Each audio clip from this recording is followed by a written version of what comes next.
So I got a lot of responses from my last video, from Christians, from non-Christians, from people who are on the fence or in the closet. Some of the responses I got from Christians were polite and respectful, and other Christians did what Christians do best, and ignored everything that I said and brought up completely irrelevant and unrelated topics. But my YouTube channel benefits tremendously from Christians like that. For example, today's video is brought to you by a thread of comments on Facebook.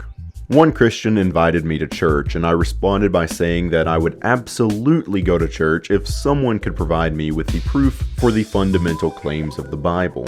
The Christian then turned around and said, "Prove that all of that isn't true." I explained to this Christian that that isn't how the burden of proof works. I said that if I claimed that I had a flying turtle who speaks Swedish, I would have the burden of proof, not those who doubted my claim. Another Christian jumped in and said this: "Burden of proof simply cannot work. It is broken down just by rephrasing the statement. We have to prove that one thing is something, but not that it isn't something, correct? We have to prove God is real because we say God is real. But you don't have to prove that God isn't real. But what if we rephrase the statement? Then you might be saying God is false, and I'd be saying God isn't false. And then you would have to bear the burden of proof, not me. Rather, both should provide and consider the evidence and draw a conclusion." I responded with this image. I also got a YouTube comment from another Christian saying this: "Why haven't you proved that God doesn't exist? Because you can't."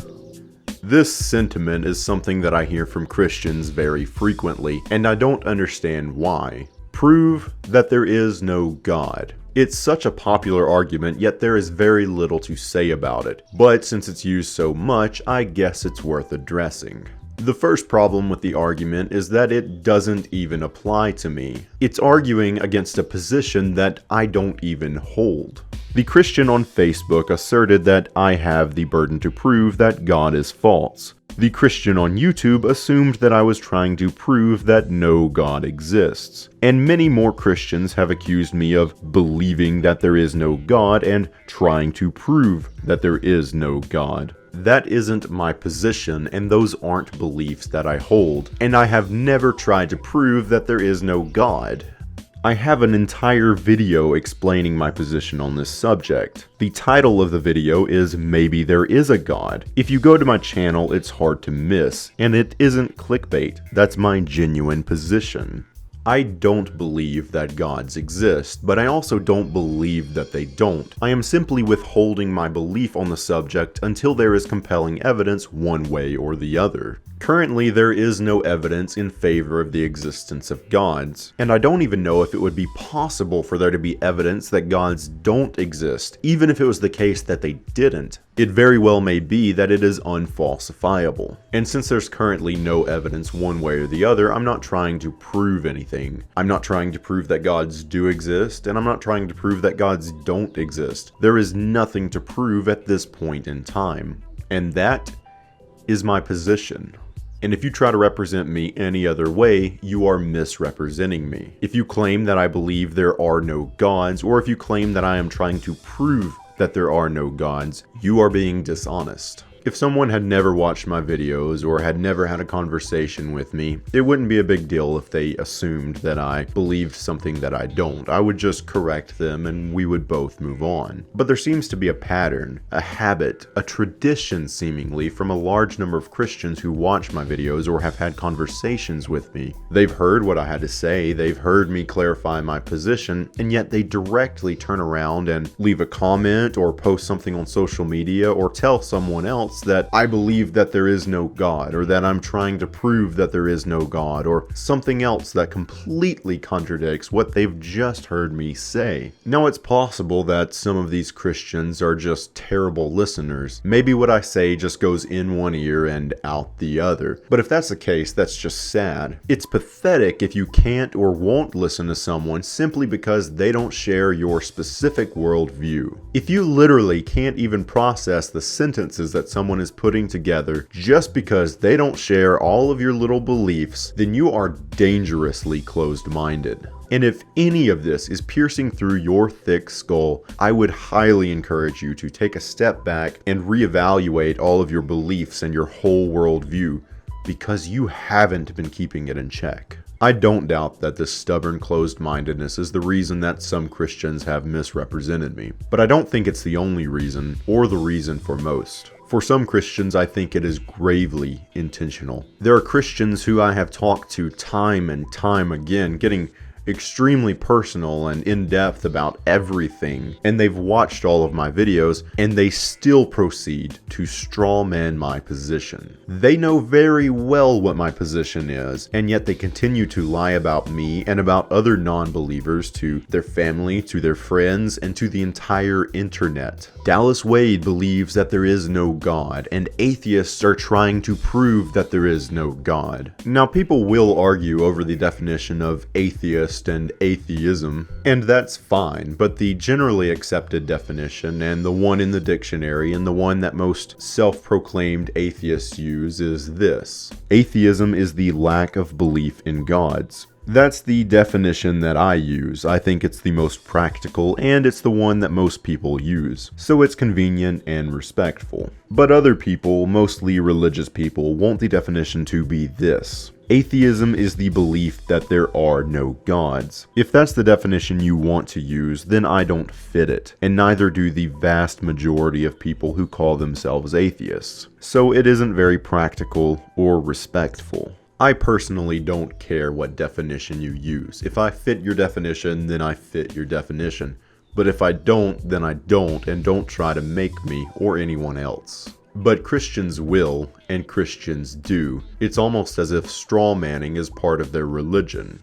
But why? Why do Christians misrepresent non-believers? And why do they intentionally portray my position as being that I believe that there is no God? Or, knowing fully well that it isn't true, say that I'm trying to prove that there isn't a God? The only reasonable explanation, and the reason we saw the Christian from Facebook was doing it, is to shift the burden of proof. Christians claim that Christianity is true. That is not one claim, but millions or billions of claims. Each one has to meet the burden of proof. Or at the very least, the fundamental claims of Christianity have to meet the burden of proof. Among those fundamental claims, which are many, is the claim that a God exists. And this is the only claim that the majority of Christians have any interest in arguing over. I suppose it's because it's the one claim they have to prove before they can even get started with the others. It's the single most important claim of not only Christianity, but of every religion. They all claim that some sort of God or gods exist, and the rest of their claims are all contingent on that.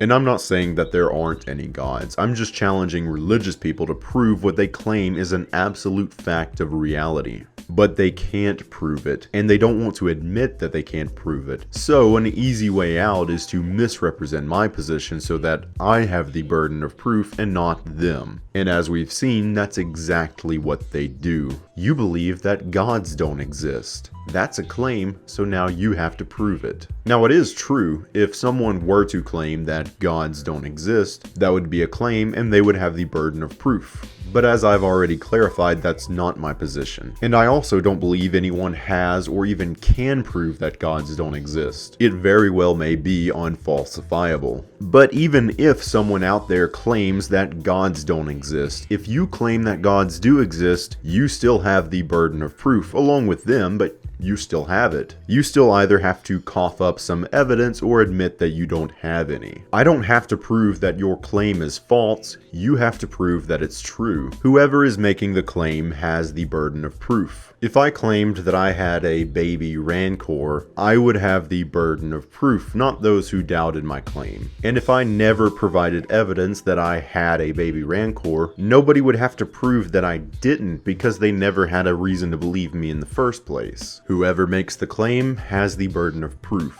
Christians have the burden of proof, Jews have the burden of proof, Zoroastrians, Muslims, Scientologists, Hindus, pagans, etc. They all have the burden of proof. And not only to prove that gods exist, which would only be the first step for all of them, but also to prove that each of their respective religions are true. You don't have the burden to prove that Hinduism isn't true. Hindus have the burden to prove that Hinduism is true. And a Hindu doesn't have the burden to prove that Christianity isn't true. A Christian has the burden to prove that Christianity is true. And I don't have the burden to prove that gods don't exist. Theists and deists have the burden to prove that gods do exist.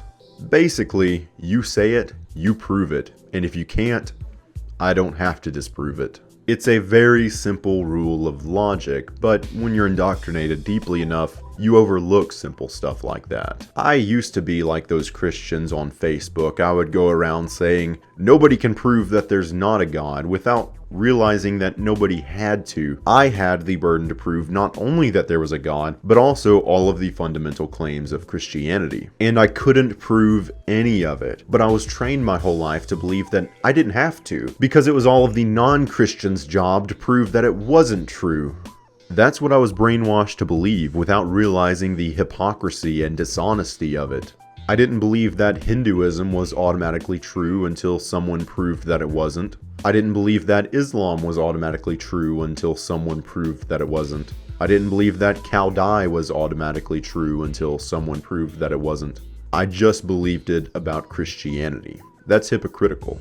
And it's dishonest logic. Something isn't inherently or automatically true until it's proven false. Because there are many things that are unfalsifiable, which means they can't be falsified, or in other words, they can't be disproven. For example, if I said that I was Michael Landon reincarnated, it would be impossible for you to prove that I'm not, but that doesn't mean that I am. That's why the burden of proof works the way that it does. It's not your burden to prove that I'm not the second coming of Michael Landon.